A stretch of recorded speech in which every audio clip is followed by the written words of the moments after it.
So we all want an aesthetic physique, and truly part of an aesthetic physique, guys, is having wide shoulders. And in today's video, we're gonna go over some of the things I did and some of the exercises that have worked for me and some of the changes that I've been doing that have grown these wide shoulders. Let's dive in. All right, guys, so some of the recent changes that I've been doing in some of my exercises, normally I would have told you guys to go from like 8 to 10 reps or even 12 repetitions on most exercises. And in most cases, it's not wrong, and it does lead to hypertrophy, which is gonna increase muscle size on any part of your body. But lately, I've been switching to 6 to 8 rep ranges on the shoulder press machine.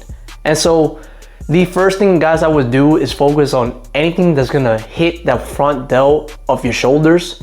And so with the change that I recently have done in order to switch to like 6 to 8 rep ranges, I make sure that I still have good form, guys. I make sure that, you know, it's still challenging enough. And so you don't wanna be doing at a weight in which your form is gonna be taken away, but instead you still wanna be able to stimulate and challenge yourself in some type of way. The reason I've been doing this change, guys, is because I wanted to find some type of way to provide some type of progressive overload in terms of my workout routine. And so I found that when I switched to 6 to 8 rep ranges, not only have I put on more size on my shoulders and got them to be bigger, but what I tend to notice that like my strength also went up too, guys. I was able to go from like 2 plates to 2 plates and 25 on each side, and then upwards to like 3 plates and like some change, like 3 plates and 10 plates on each side, or 3 plates. And sometimes I maybe only have done this like maybe for 2 sets ever, is like 3 plates and a 25 each side. And granted, the most I ever got for that was I think 6 to 7 reps. But either way, guys, like I was able to add on so much strength to my front delt movements. And so I typically only do one type of front delt movement.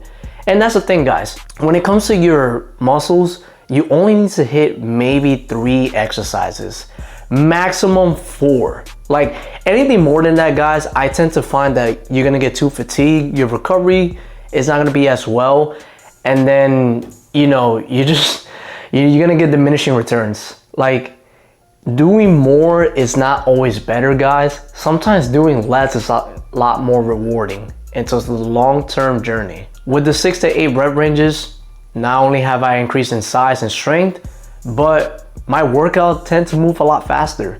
Like I still gave myself 2 minutes of rest, sometimes 3 minutes if I felt like I needed it. But if I felt like I could move through the workout, then I'll do it. And then towards my last set, guys, I would also include a drop set, which is completely optional. You don't need to do drop sets. Like, yes, sure, include once or twice every now and then, but for me, I find it makes my workout more fun, it makes it more challenging, adds more volume, more blood flow to my muscles. And so I like the look of it, and I like the workout that I feel from it. So you can add drop sets. It'll increase a lot more blood towards your shoulders, which is a little hack if you're gonna take a picture or post selfie after your workout, you know, for your Instagram story. Like, it makes it look a lot better. The second workout, guys, that I will focus on is some type of lateral raises. So we need a way to target the middle head of the shoulder so that way we can get that real wide shape on the shoulders. There's multiple ways you can hit lateral raises, but my personal favorite, guys, is I've been doing lateral raises on the cable machine. I don't do 2 at the same time. I go 1 at a time. So I grab onto the cable, I lean over about 60 degrees, and then just pull naturally in the natural movement. I get all the way to the top, squeeze for about a second, and then come down slowly. And the rep range I found that has worked for me, I've done multiple rep ranges. I've done 8 to 10, I've done 10 to 12, but I tend to find that the 12 to 15 rep range is what worked for me. And so it's added on more size. And it also has stopped me from progressing too fast on those type of movements. And because I have to do a little bit more volume, guys, from that 12 to 15 rep range, that's what I mean, guys, you know, I tend to get fatigued a lot more faster. And so for me, it makes me really have to pay attention to my form and making sure I don't get injured and I don't lift too much weight. Because if I'm getting fatigued way faster, that means, you know, I have to squeeze longer, I have to lower the rep range, I have to go slower. I gotta do whatever it takes to make sure the form is correct and I'm getting a good workout. And so give this a try the 12 to 15 rep range. I know it might seem like it's annoying at first, but trust me guys, you're gonna have lots of fun doing it. At least for me, I've gotten more blood flow and I have added more size to my shoulders. Like, I am so in love with it, guys. And you know, it's part of the hypertrophy training. Now, I know it sounds like I'm training like a bodybuilder, but I wouldn't consider myself completely a bodybuilder. I've never competed. I've never done any of these competitions. And so I just do it for the love of the game, guys. I love working out. I enjoy it. I appreciate this God-willing body and this temple that God has given me. And so I want to push it past its limits. And so one of the ways I found is by increasing the rep range. And so with me doing this, I've also tend to put on some strength size as well. Now, it may not be drastic strength gains, but I've been able to add 5 more pounds from the time I've been doing it since, like, I think a couple months back. I've been able to do from 20 to 25 and sometimes now 30 pounds on the cable machine. You know, you could go to different gyms and 30 pounds or 25 pounds might feel a little bit different, but you know, just test it out, get a feel for it, because some machines, some gyms might feel a little bit different. Some might feel lighter, some might feel heavier. And so you just gotta give it a try and just see what goes. Now, the last shoulder movement that you're just gonna need is some type of movement that's gonna work the rear delt. And there's multiple ways of doing this, guys. The common way that people go is where you go on the fly machine, but instead of doing flies, you face the other way, turn the handles all the way in, you grab towards the middle handle and you sweep. And then you sweep back around, coming slowly. When you're coming back, guys, you wanna be able to squeeze at that middle point. So that way you can get that full contraction on there.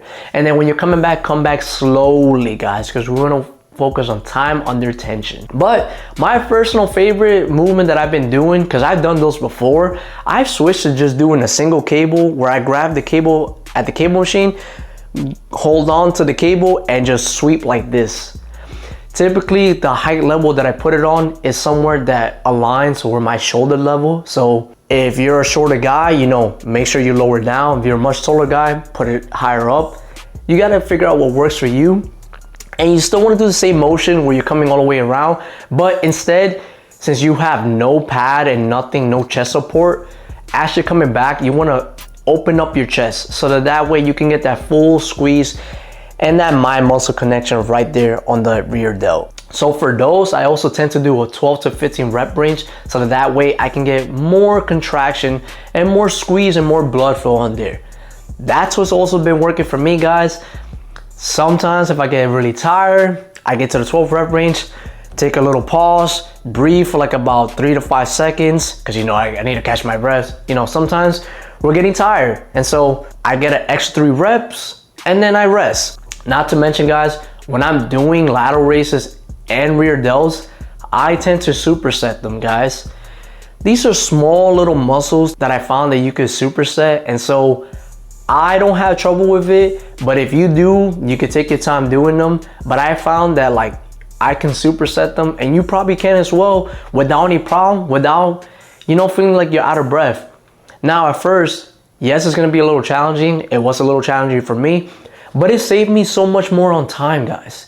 You do not need to be spending like 2 hours at the gym. And so I'm trying to give you little hacks that is gonna help you at the gym and save you much more time. By the way, guys, if you've been enjoying this video so far, all I ask is you subscribe and like this video and just share with anybody that you think is gonna find it helpful. I come out with 2 videos a week, talk about anything from lifestyle to fitness, so that way I can provide you any tips and hacks from my own knowledge and my own experience.